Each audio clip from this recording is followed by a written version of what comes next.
पूर्ण ब्रह्म चेतना का ही खेल। और उस चेतना के सागर में विद्यमान हर लहर अपने अपने एवोल्यूशन की स्थिति पर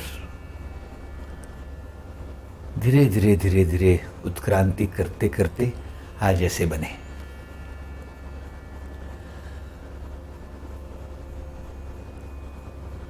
एक एक व्यक्ति के, एक एक जीव के पर्सनल जीवन का रेफरेंस रखें तो देखिए,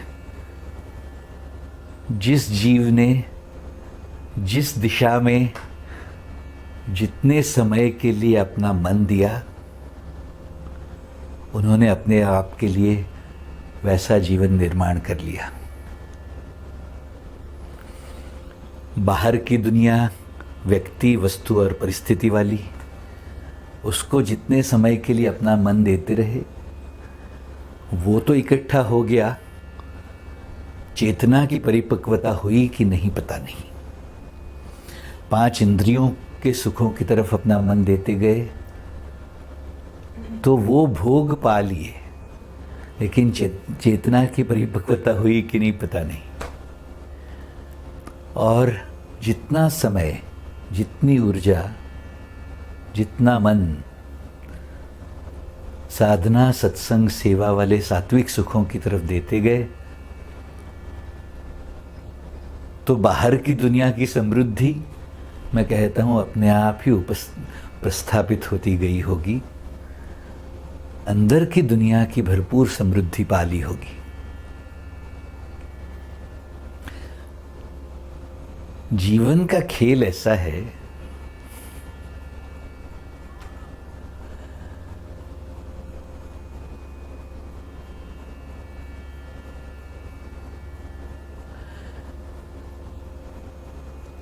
तुम जिस विषय को जितना अपना अटेंशन दोगे, अपनी ऊर्जा डालोगे, अपना समय दोगे,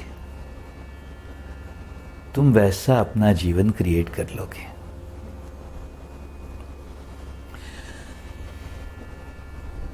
बड़े गहरे एक्सप्लोरेशन के बाद जब ये जीवन का one of the highest truths of life समझ में आने लगा तो उसके साथ एक एक्स्ट्राऑर्डिनरी संभावना खुली। एक तरफ हम कहते हैं तुम जिस दिशा में जितने समय के लिए अपना मन दोगे तुम वैसा जीवन पाओगे। उसी इक्वेशन को थोड़ा सा ट्वीक कर लिया जाए तो मैं कहता हूँ तुम जैसा अपना जीवन बनाना चाहते हो उस दिशा को उतने समय के लिए अपना मन दो तो तुम जैसा जीवन बनाना चाहो बना सकते हो। ये मेरा पॉइंट है। और उसके लिए धर्म की परिभाषा अगर फिर एक बार प्रस्थापित की जाए तो मैं ये कहता हूँ, ये शरीर 50, 60, 70 साल के लिए है, लेकिन जीवों की उत्क्रांति अनंत काल से चली आ रही है, अनंत काल तक चलती रहेगी। तो जैसे इस शरीर के साथ के जो किरदार निभा रहे हैं उसकी सफलता की तरफ हम प्रयत्न करते हैं, वैसे ही मैं ये कहूँगा स्वयं की चेतना की फुल ब्लॉसमिंग का जो प्रोसेस है, ब्रह्म प्राप्ति का, मोक्ष प्राप्ति का, परम पद की प्राप्ति का, उसकी भी जिम्मेदारी लेते हुए ये जीवन जीना और अपने संसाधनों का इष्टतम ऑप्टिमम यूटिलाइजेशन कर लेना ही धर्म है। ये मेरा पॉइंट है। सत्संग के क्षेत्र में, सत्य संग के क्षेत्र में एक बड़ा सुंदर एडिशन आज हम करने जा रहे हैं। सब लोग ध्यान से सुनो। सत्य संग में मैं एक इंग्रेडिएंट ऐड करना चाह रहा हूं जिसको मैं स्व अध्याय कहता हूं, स्वाध्याय कहता हूं। इस ब्रह्म के खेल में मैं कहता हूं बहुत सारे ऐसे कार्य हैं जो तुमसे तुम्हारे छोटे से एफर्ट्स से अपने आप मैनिफेस्ट हो रहे हैं, क्योंकि उस दिव्यता से तथास्तु मिल रहा है, आशीर्वाद मिल रहा है और अपने आप ही होते जाते हैं। मैं इसको इस तरह से कहता हूँ कि हमारा मार्ग हठ योग का मार्ग नहीं है, मेहनत का मार्ग नहीं है, हमारा मार्ग कृपा का मार्ग है। कभी कभी पुरुषार्थ, सेल्फ एफर्ट एंड कृपा, ये अलग अलग दिखने वाले इंग्रेडिएंट्स हैं। कृपा के ऊपर हमारा क्या काबू, हमारा क्या से, हमें कुछ क्या करना होता है उसमें, ऐसा समझते हैं। मैं कहता हूँ कृपा को जगाने का पुरुषार्थ किया जाए तो सोने में सुहागा है। और उसके लिए इस स्व अध्याय के अभ्यास का इस्तेमाल करना चाहिए, ये मेरा आह्वान है। आज हम स्व अध्याय को पहचानेंगे।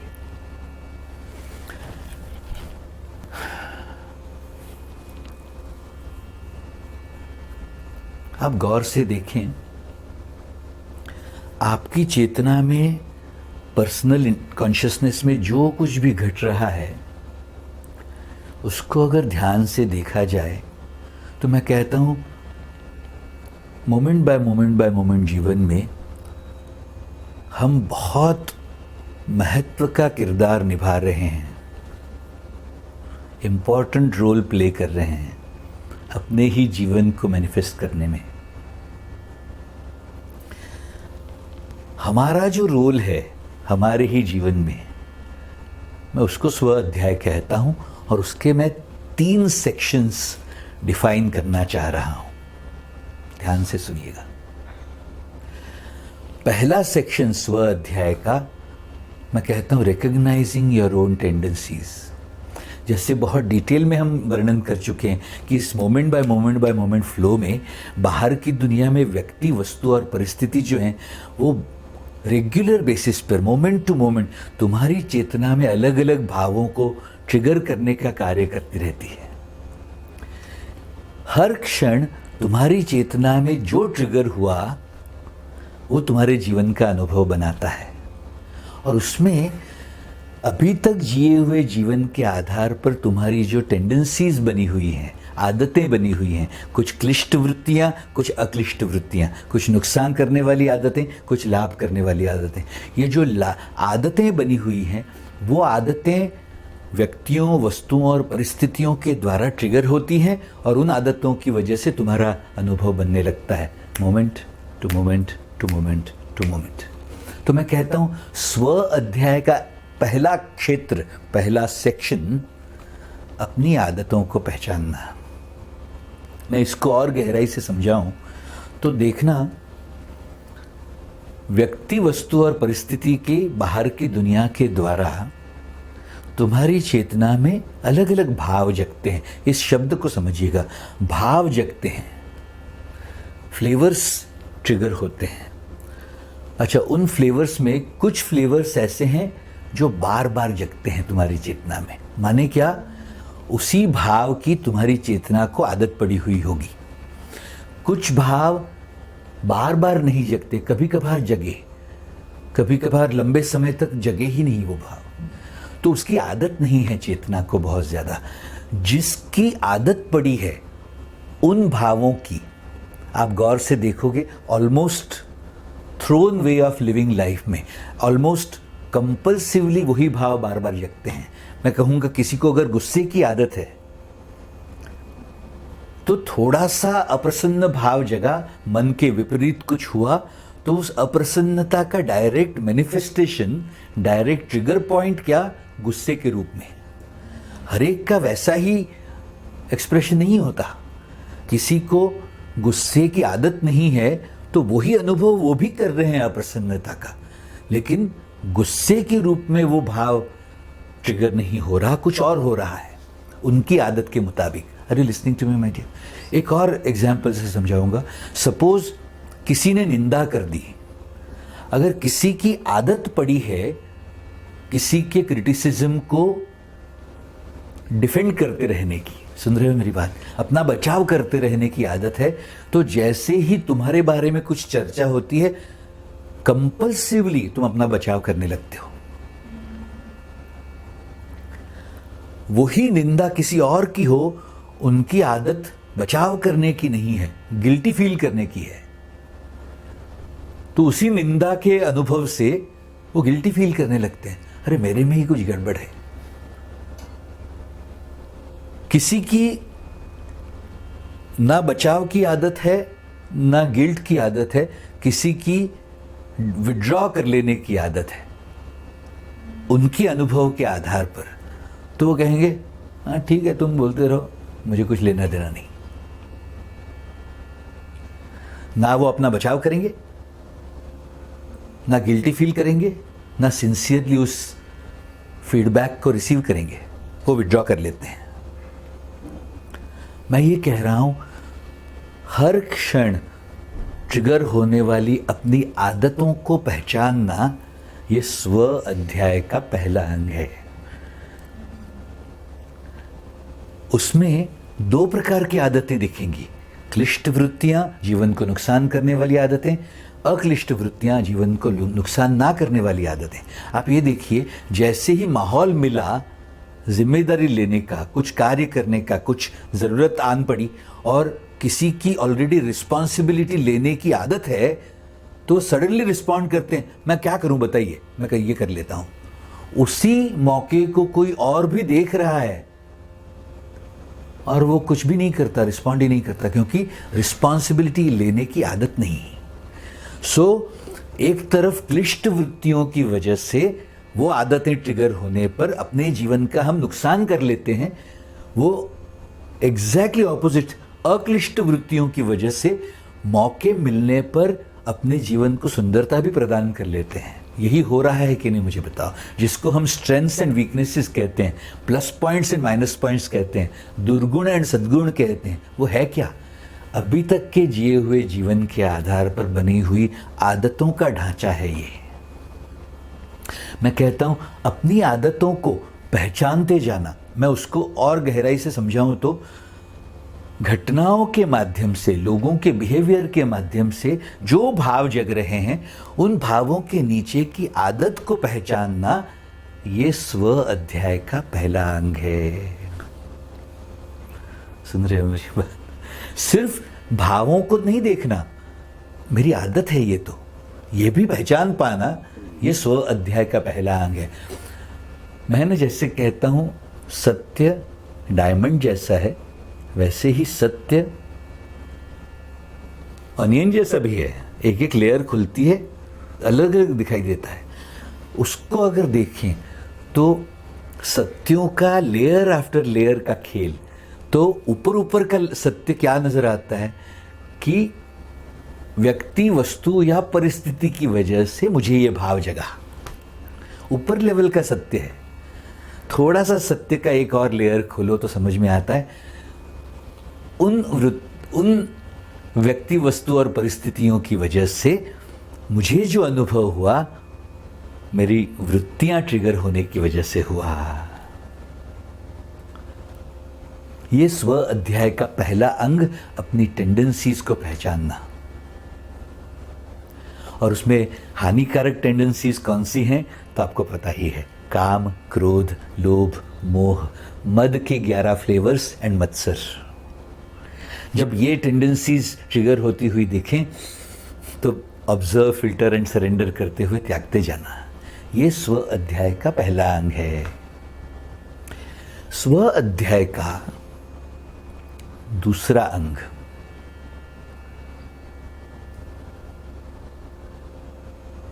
जो एक्चुअली टेंडेंसीज के साथ, हैबिट्स के साथ, वृत्तियों के साथ जुड़ा हुआ है, लेकिन थोड़ा सा उसका अपना इंडिविजुअल एग्जिस्टेंस भी है, मैं उसको कन्वर्सेशंस कहता हूं। थोड़ा सा ध्यान से सुनिएगा। व्हेन आई से conversations, what I mean is, किसी व्यक्ति के विषय में, किसी वस्तु के विषय में, किसी परिस्थिति के विषय में, कभी अपने आप के लिए, कभी गुरु के लिए, कभी दिव्यता के लिए, भगवान के लिए, स्पिरिचुअलिटी के लिए, आपके जीवन के जो इम्पोर्टेंट एस्पेक्ट्स हैं, उन सभी एस्पेक्ट्स को आप अगर एक एक देखते जाओ तो हर एस्पेक्ट्स के बारे में आपकी चेतना में अलग अलग कन्वर्सेशंस होंगे। इस कन्वर्सेशन शब्द को समझ लो। उस विषय में आपके thoughts, emotions, memories, judgments, likes, dislikes, ये राइट है, वो रॉन्ग है, ये बने हुए विचार, धारणाएं, मान्यताएं, इन सब को मिलाकर मैं एक शब्द कहता हूं, your conversations. For example, Rohit को लेके अलग अलग लोगों के अपने अपने अनुभवों के आधार पर बने हुए एकदम ही यूनिक कन्वर्सेशंस हैं कि नहीं? थॉट्स अलग हैं, इमोशंस अलग हैं उसके बारे में। कोई उसको बहुत पसंद करता है, कोई शायद उसकी कोई एक चीज़ को नापसंद करता होगा। अपने अपने अनुभव जो हुए हैं इस एक ही व्यक्ति के को लेकर, उसके आधार पर हर एक के कन्वर्सेशंस अलग हैं। रोहित को लेकर, वैसा ही जितेश को लेकर, वैसा ही हर्ष को लेकर। मैं ये कह रहा हूँ, अपने कन्वर्सेशंस को भी पहचानना, व्यक्तियों के बारे में, वस्तुओं के बारे में, परिस्थितियों के बारे में, ये बाहर की दुनिया की बात हुई, वैसे ही अपने बारे में भी। आप ही के मन के, आप ही की अंदर की दुनिया के मनसा, वाचा और कर्मणा के बारे में भी आपके कन्वर्सेशंस है कि नहीं? आपकी टेंडेंसीज के बारे में आपके कन्वर्सेशंस हैं कि नहीं? सपोज एक काम वासना की टेंडेंसी देखो आपके अंदर। सपोज, मैं ये नहीं कहता कि सबकी समान होगी। आपकी चेतना में काम वासना की जितनी उत्कटता से टेंडेंसी, हैबिट प्रस्थापित हुई है, बार बार जगती है, उसको लेके आप ही की चेतना में कन्वर्सेशन चल रहा होगा। कहीं लाइक्स होंगे तो कहीं डिसलाइक्स होंगे। कहीं ये विचार होगा कि इसकी वजह से यार मैं बहुत अपवित्र फील करता हूँ, लेकिन मन में उस भाव को लेके थोड़ा सुख पाने का भाव भी है। मैं ये कह रहा हूं, आपके मनसा वाचा कर्मणा या बाहर की दुनिया के व्यक्ति, वस्तु या परिस्थिति, पूरा विश्व ही आ गया उसके अंदर, ब्रह्म ही आ गया उसमें।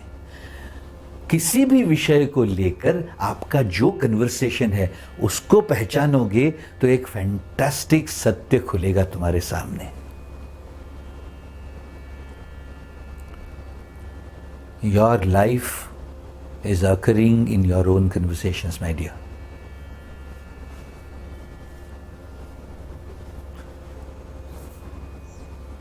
आपका जीवन आपके कन्वर्सेशंस में घट रहा है हर क्षण।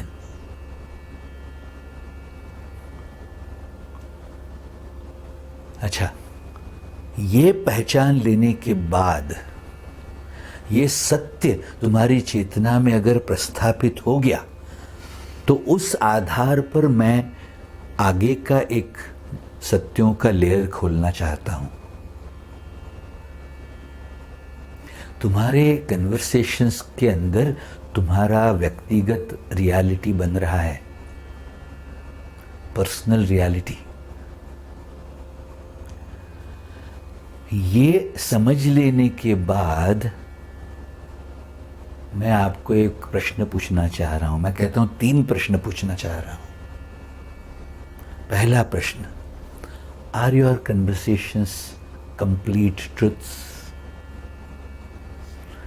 आपके कन्वर्सेशंस, आपके संवाद पूर्ण सत्य हैं क्या? तो तुम देखोगे, माय गॉड, जरूरी नहीं है। मैंने जो अनुभव किया है उसी से बने हुए कन्वर्सेशंस हैं। सुन रहे हो मेरी बात? जिस डायमंड का जो पहलू, जो एस्पेक्ट, जो फैसेट मेरे अनुभव में आया, मैंने तो उस डायमंड को वैसा माना हुआ है। सुन रहे हो मेरी बात? वो वाली कहानी याद रखना माय डियर।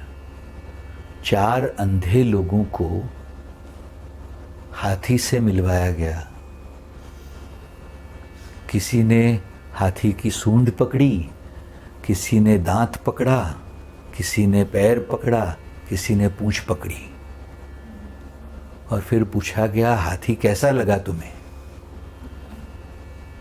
सूंड वाले ने बोला कि बड़ा लवचिक है, बड़ा इंटरेस्टिंग लगा, वो पाइप जैसा है। जिसने दांत का स्पर्श किया था उसने कहा, हाथी तो बहुत कड़ा है और बहुत ताकतवर, सॉलिड, चुभ भी सकता है।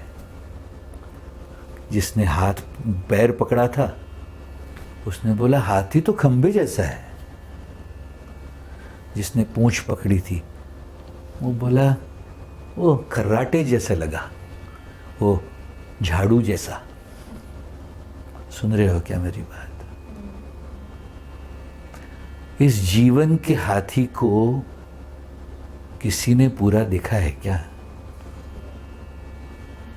अपने अपने अनुभवों के आधार पर कन्वर्सेशंस बने हैं माय डियर्स। अच्छा, कोई कन्वर्सेशन गलत है, कोई सही है, कोई रॉन्ग है, कोई राइट है, ये बात ही नहीं।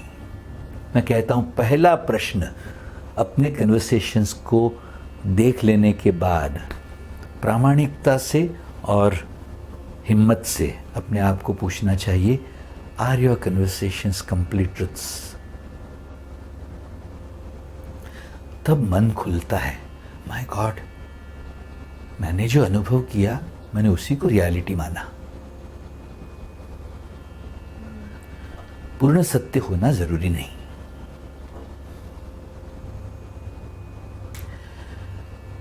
फिर मैं दूसरा प्रश्न पूछता हूं,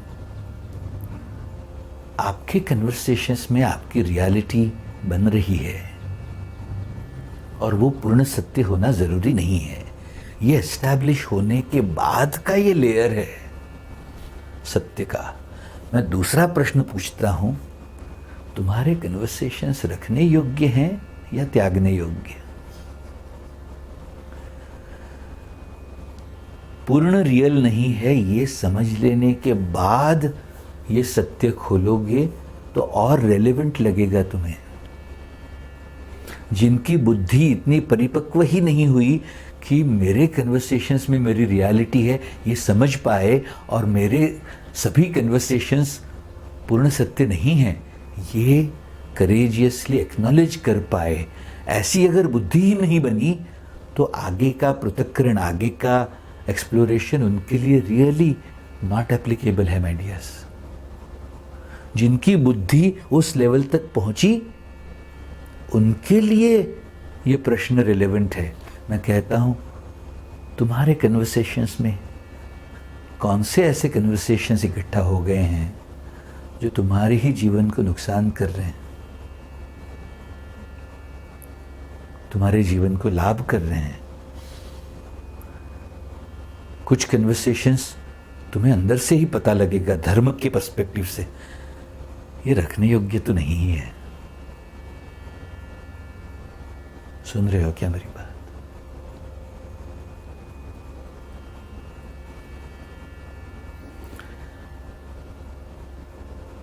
मैं तो कहता हूं, अगर तुम्हें ये सत्य समझ में आ गया है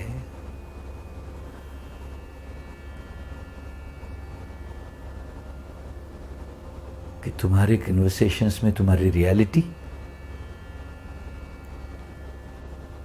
और तुम्हारे कन्वर्सेशंस पूर्ण सत्य नहीं, तब मैं एक और बॉम्ब डालना चाह रहा हूं।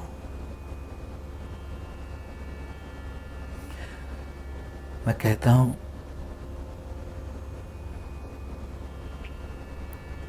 रखने योग्य और त्यागने योग्य,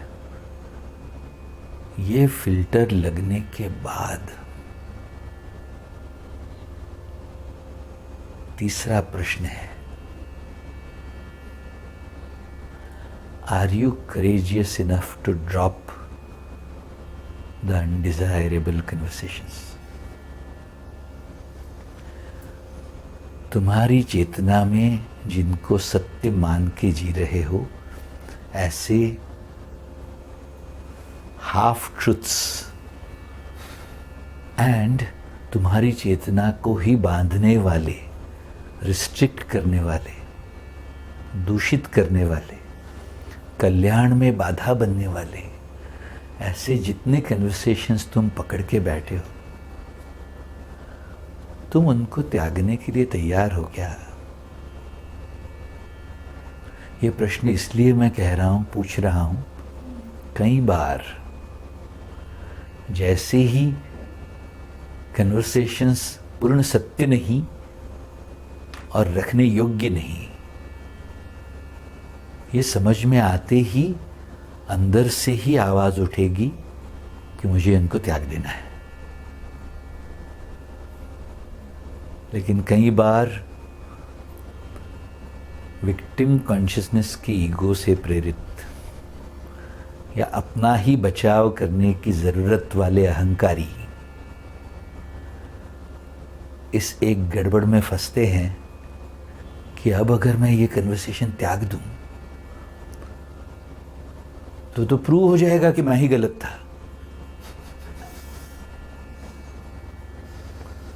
और उस चक्कर में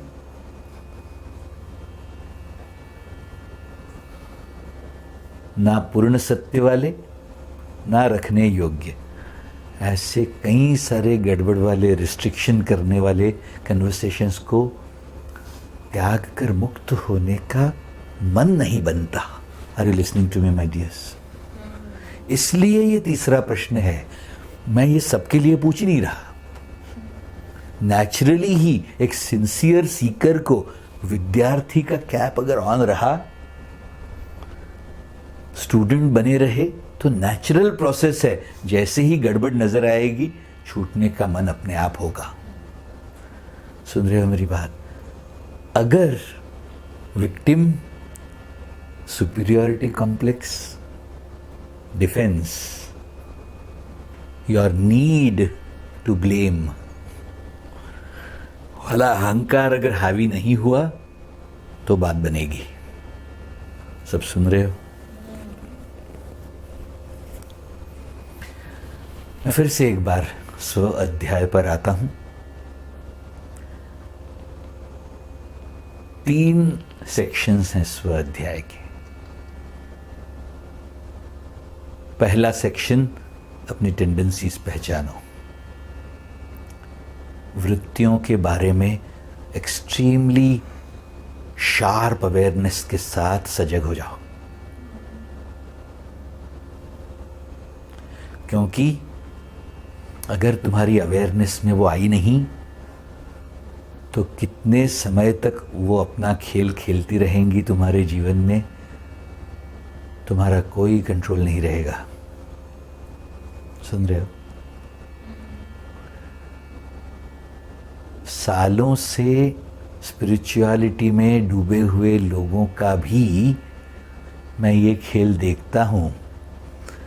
अपनी वृत्तियों के प्रति कभी ध्यान ही नहीं दिया, स्व अध्याय नहीं किया, तो कितनी सारी ना रखने योग्य टेंडेंसीज उनका जीवन रन करती रहती हैं। सुन रहे हो मेरी बात? स्व अध्याय का पहला स्टेप, टेंडेंसीज पहचानो।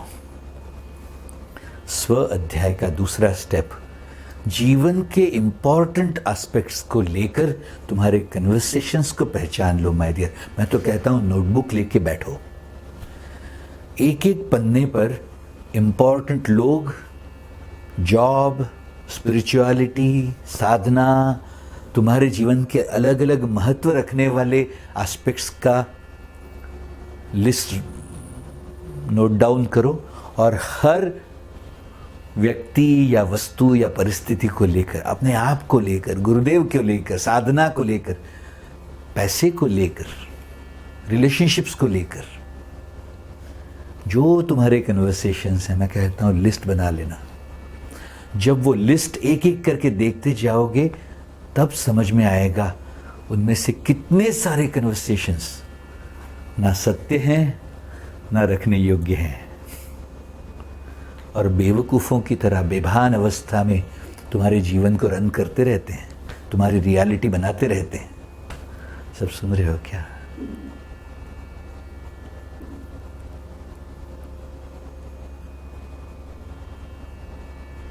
तुम कहते हो मेरे घर में इस व्यक्ति को ऐसा हो जाएगा अगर मैं ये करूंगा तो, इसलिए मैं ये नहीं करता। Are you sure your conversation is real?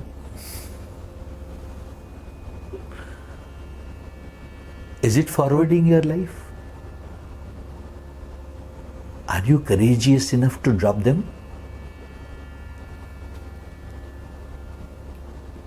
सुन रहे हो?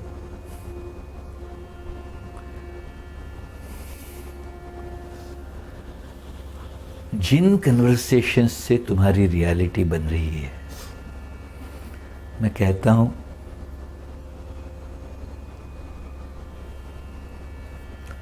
कितने भी रियल कन्वर्सेशंस लगें, अगर वो जीवन को नुकसान कर रहे हैं तो उन्हें त्याग ही देना चाहिए। जब अननेसेसरी कन्वर्सेशंस को त्यागा जाए तो एक खतरनाक चीज होते हुए देखोगे। भूतकाल के अनुभवों के आधार पर बने हुए कन्वर्सेशंस त्यागते ही उसी व्यक्ति या वस्तु या परिस्थिति या खुद के बारे में कोई और अनुभव जगने की संभावना बन जाएगी। My dears, I really hope you understand. I really hope you understand. स्व अध्याय के द्वारा टेंडेंसीज कन्वर्सेशंस का ये खेल समझ लेने के बाद हो सकता है तुम्हारी बुद्धि उस फैंटास्टिक ट्रुथ के लिए तैयार हो जाए जो ऋषि वशिष्ठ जी ने योग वशिष्ठ में डॉक्यूमेंट करके रखी है तुम्हारे लिए। हर जीव अपनी अपनी सृष्टि खुद बनाता है और खुद ही उसका अनुभव भी करता है।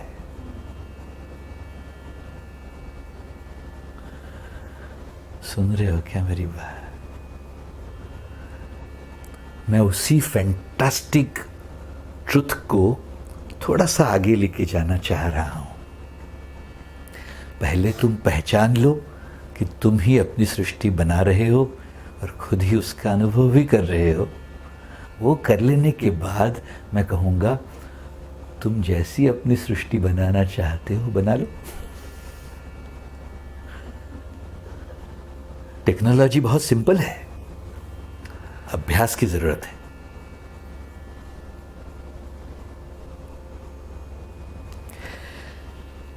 स्व अध्याय का पहला सेक्शन टेंडेंसीज पहचानो, दूसरा सेक्शन कन्वर्सेशंस पहचानो। 3 प्रश्न पूछ लो अपने आप को। आपके कन्वर्सेशंस जहां आपकी रियलिटी बन रही है वो रियल हैं क्या, ट्रुथफुल हैं क्या, पूर्ण सत्य हैं क्या, आपके जीवन को लाभ करने वाले हैं क्या, ब्रह्म सत्य की तरफ लेके जाने वाले हैं क्या, आपके जीवन को ब्यूटीफाई कर रहे हैं या हानि कर रहे हैं। फिर तीसरा, are you courageous enough to drop the unreal और द अनडिजायरेबल कन्वर्सेशंस। अगर ये खेल बन गया तुम्हारी चेतना में, मैं कहता हूं तुम अपनी सृष्टि खुद बनाना शुरू करोगे। पहला सेक्शन टेंडेंसीज, दूसरा सेक्शन कन्वर्सेशंस, अब तीसरा सेक्शन स्व अध्याय का। थोड़ा सा उत्साह जगा लो, प्रेम का तड़का डाल लो, स्टूडेंट्स का कैप ऑन कर लो।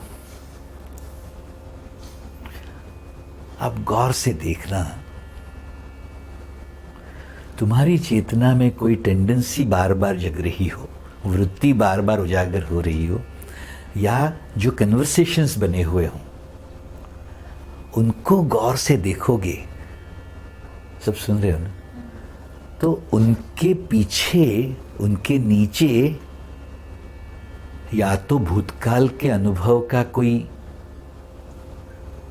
भूतकाल में हुई कोई घटना या कोई व्यक्ति एक अदृश्य आधार बन रहा होगा। प्लीज समझिएगा मेरी बात। हो सकता है तुम्हारा कोई निश्चय आधार बन रहा होगा। हो सकता है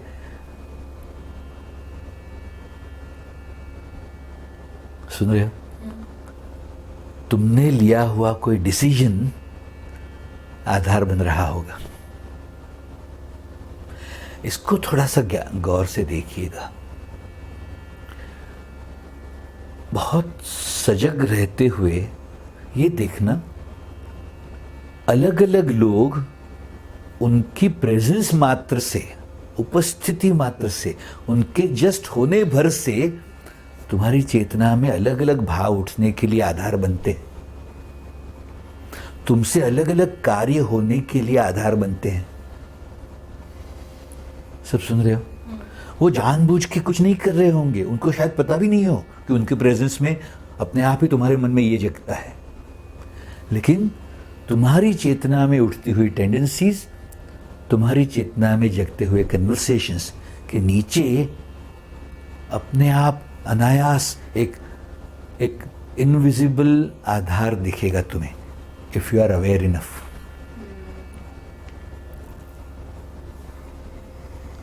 एक एग्जाम्पल से समझाऊंगा। पति पत्नी साथ में हो और पंगा हो गया किसी के साथ, तो पत्नी का आधार है, इनविजिबल है, वो बोलेगी नहीं, लेकिन उसकी प्रेजेंस है तो पति अलग बिहेवियर करेगा। पत्नी अगर वहां एब्सेंट है और वही पंगा हुआ, पति का बिहेवियर एकदम अलग होगा। आपने महसूस किया है कि नहीं, मुझे बताओ। कई बार पति पत्नी साथ में कोर्स में आते हैं, मेडिटेशन के लिए बैठते हैं, साथ में ही बैठ रहे होते हैं, मुझे उनको सेपरेट करना पड़ता है, क्योंकि एक दूसरे की प्रेजेंस की वजह से, एक दूसरे के लिए आधार बनने की वजह से विद्यार्थी नहीं बन सकते, कुछ और ही भाव चलते रहते हैं। सुन रहे हो क्या मेरी बात? आपके घर में भी देखिएगा, जो कार्य रेगुलरली हो रहे हैं, उन कार्यों को रेगुलरली होने के लिए घर का कोई एक व्यक्ति आधार बन रहा होगा। वो बोल कुछ नहीं रहे, वो शायद बहुत एक्टिवली पार्टिसिपेट भी कर रहे हैं कि नहीं पता नहीं, लेकिन आधार बनते जा रहे हैं और वो एक्टिविटीज चलती रहती हैं। आप प्लीज समझिएगा, जब तक आप उन आधारों को पहचानने की एक आदत नहीं डाल लो, एक अभ्यास नहीं कर लो, एक सूक्ष्म सेंसिटिव एबिलिटी नहीं जगा लो, तो मैं कहता हूं स्व अध्याय या किसी को समझने की बात अधूरी रहेगी माय डियर। एक छोटा सा एग्जाम्पल ले रहा हूं। कोई उत्तर प्रदेश से या बिहार से आया हुआ व्यक्ति है, रह रहा है बॉम्बे में, बेंगलोर में, दिल्ली में। उनका बिहेवियर अगर तुम्हें समझना हो तो तुम्हें बिहार का कल्चर समझना पड़ेगा।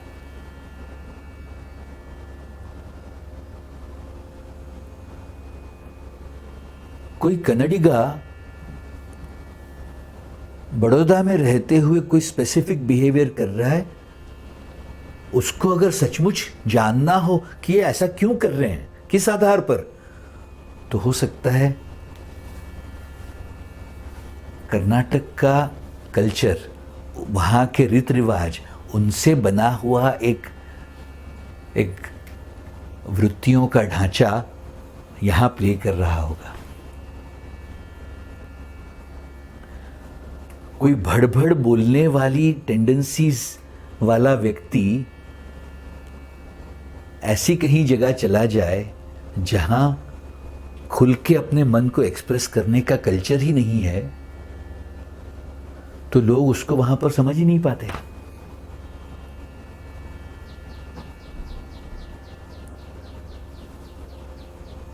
सुन रहे हो मेरी बात? किसी शहर में उस तरह का कल्चर है, लोग अपने दिल की बात भड़ भड़ बोल देते हैं। वैसा ही बिहेवियर किसी और कल्चर में शायद अनएक्सेप्टेबल लगे। मेरा पॉइंट ये है, किसी भी टेंडेंसी के पीछे, किसी भी कन्वर्सेशन के पीछे जो अदृश्य आधार है, बेस है, प्लेटफॉर्म है, उसको समझना भी जरूरी होगा। तब स्वाध्याय कंप्लीट होता है माय डियर्स।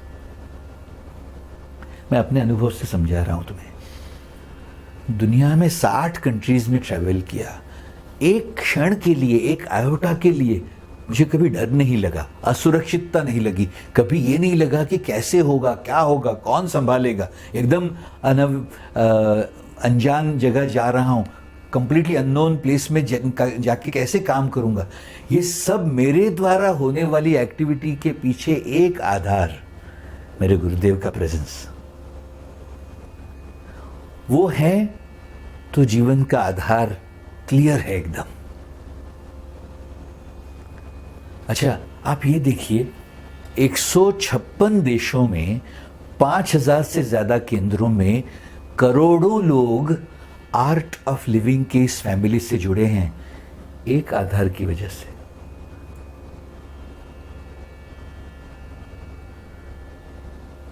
सभी के सभी, ये करोड़ों के करोड़ों लोग, हो सकता है लोकल टीचर्स से जुड़े हैं, लोकल टीचर्स कहीं ऑर्गेनाइजेशनल मैटर्स से जुड़े हैं, वो कार्य कर रहे हैं, लेकिन सब के सब कनेक्टेड हैं एक ही सोर्स से।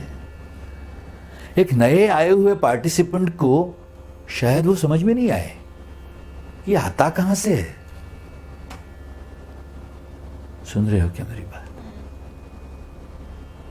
But all of it is run on one single platform of divinity, Gurudev presence।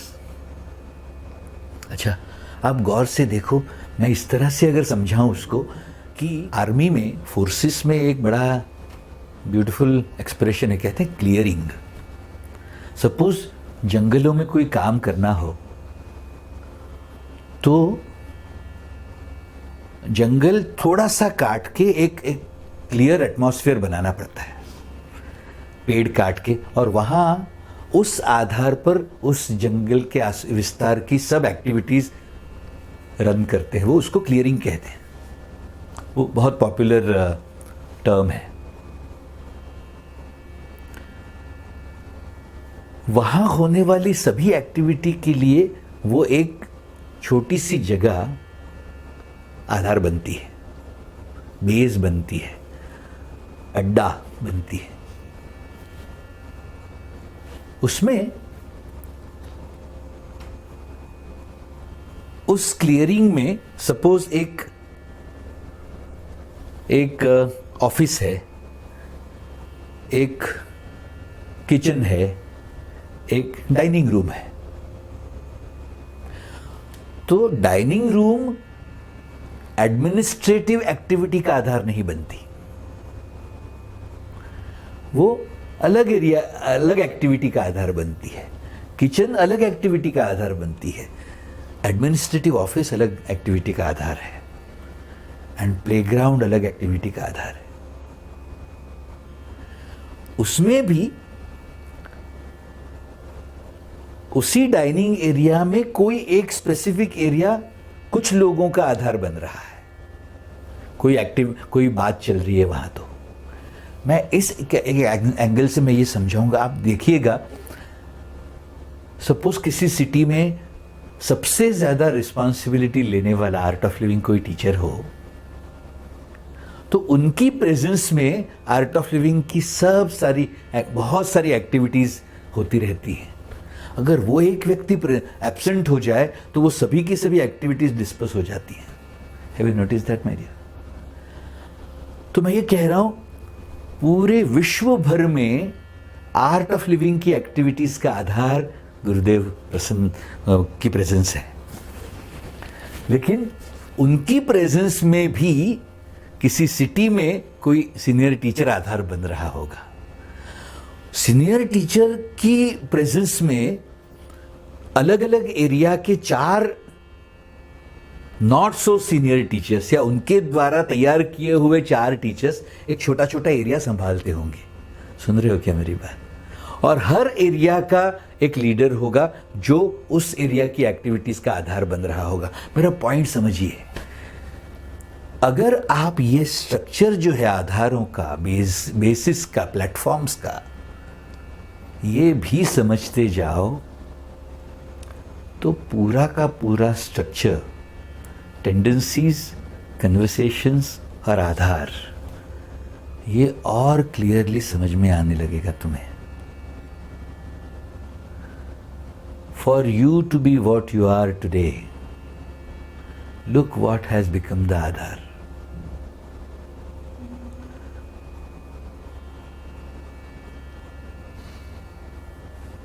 मैं कहता हूं,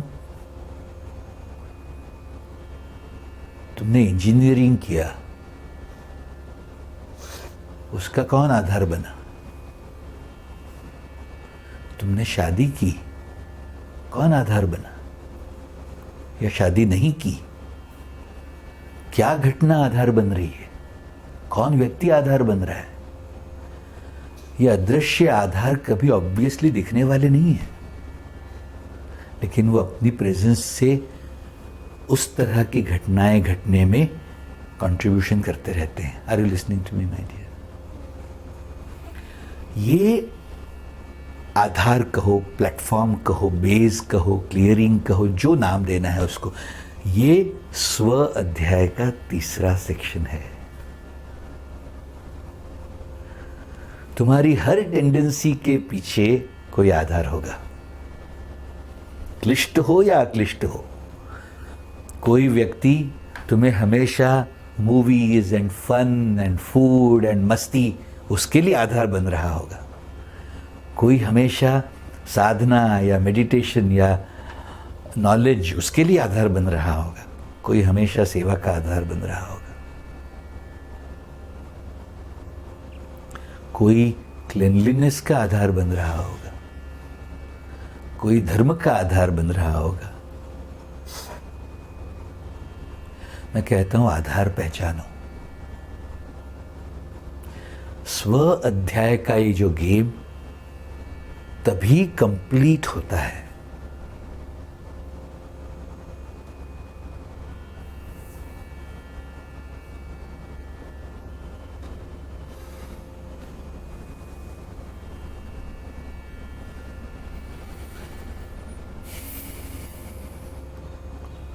और फिर मैं ये कहता हूं कि तुम्हारी टेंडेंसीज को खुलकर तुम्हारे सामने उजागर करने वाला, तुम्हारे कन्वर्सेशंस को एक्सपोज करने वाला, और खास करके उसके नीचे के आधारों को भी तुम्हारी चेतना में बड़ी क्लियरली मैनिफेस्ट करने वाला कोई मेंटर भी चाहिए तुम्हें, जो रेगुलर बेसिस पर धर्म का आधार बनता रहे तुम्हारे लिए, सत्य संग का आधार बनता रहे, स्व अध्याय का आधार बनता रहे। मैं कहता हूं, जब तक तुम्हारी खुद की इंटेलिजेंस विवेकी होते होते परिपक्व होते होते स्वयं के जीवन के लिए वो न करने लगे, तब तक कोई एक्सटर्नल स्टिमुलाई हमेशा तुम्हें सही मार्ग पर लगाए रखेगा माय डियर्स।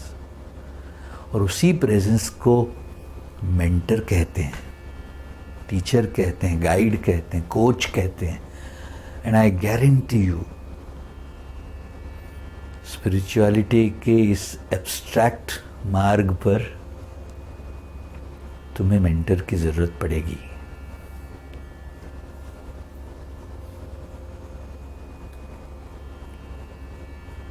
अच्छा, एक क्लियर कर लो मन में, मैं गुरुदेव की बात नहीं कर रहा हूं यहां।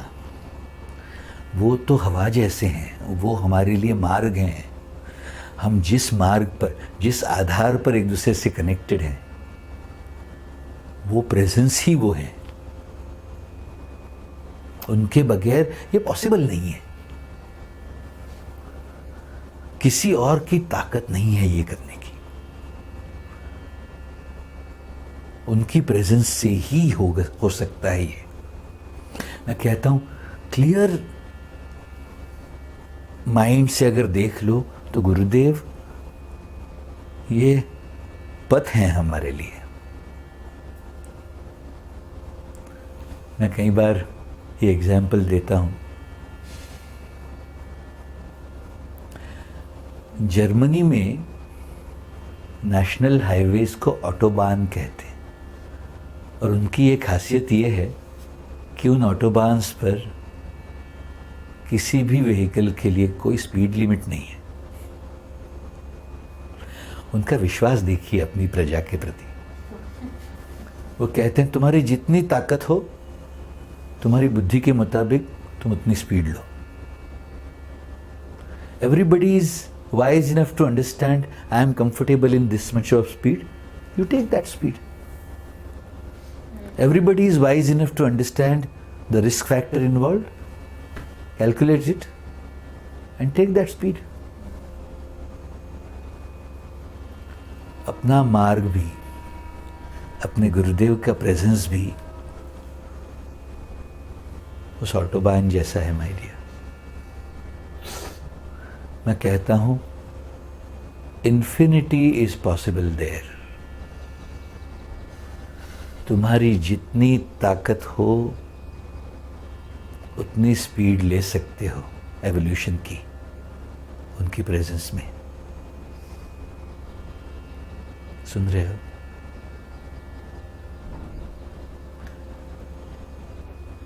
और इस लाइफ टाइम में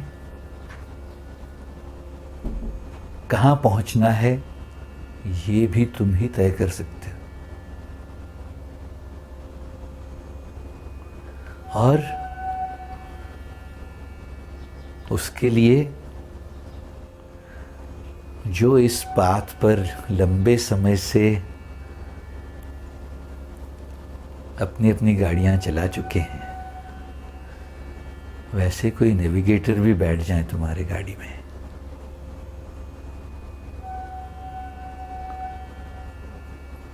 तो उसी पाथ पर आपकी गाड़ी आप ही चला रहे हो, तब भी उस नेविगेटर की प्रेजेंस की वजह से उसी मार्ग में आने वाले ऑब्स्टेकल्स या हर्डल्स या turns, because they have already seen the path, they can help you to navigate. सुन रहे हो क्या मेरी बात?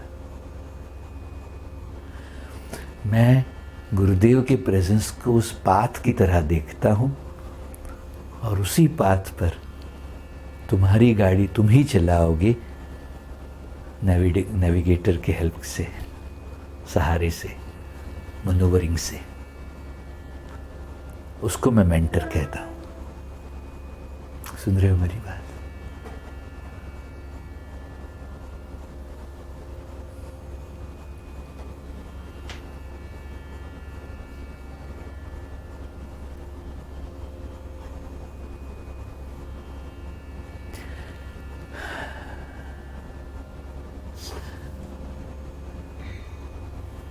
एक और बड़ा सुंदर एनालॉजी ऐड करूंगा यहाँ।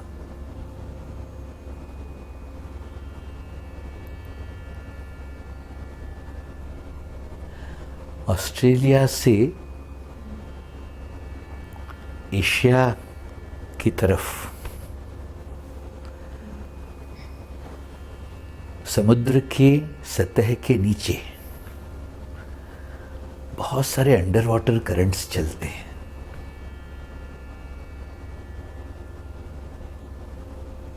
और एक्स्ट्राऑर्डिनरी स्पीड है उन करंट्स की। और बहुत सारे टर्टल्स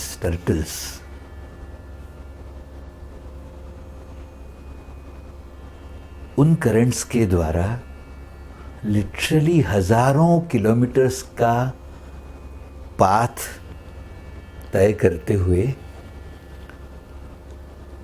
एशिया के अलग अलग बीचेस पर आकर अपने अंडे देते हैं। ऑस्ट्रेलिया से एशिया आएंगे क्योंकि यहाँ कंड्यूसिव एटमॉस्फेयर मिलता है उनको, और ये हर साल होता है। अगर वो करंट उनको नहीं मिले अंडर वाटर, तो ये प्रैक्टिकली इम्पॉसिबल है कि वो टर्टल्स यहाँ पहुँच सकें। सुन रहे हो मेरी बात?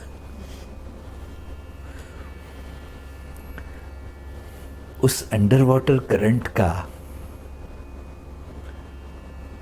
एक एनालॉजी मैं यहाँ इस ऑटोबान पर एडिशन करना चाह रहा हूँ। तुम सिर्फ उस पाथ पर टिके रहोगे तो भी मोक्ष की तरफ, ब्रह्म प्राप्ति की तरफ चले ही जाओगे मैं।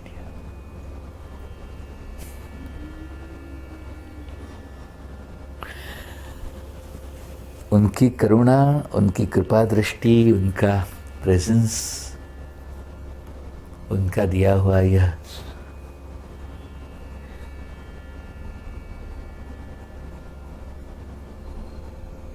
फैंटास्टिकली ट्रांसफॉर्मेटिव पाथ, वो हम सब टर्टल्स के पास है ही।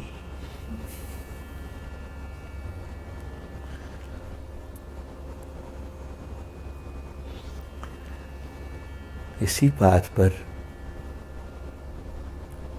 हम एक दूसरे को थोड़ा सा सपोर्ट करते हुए, छोटा सा नजिंग करते हुए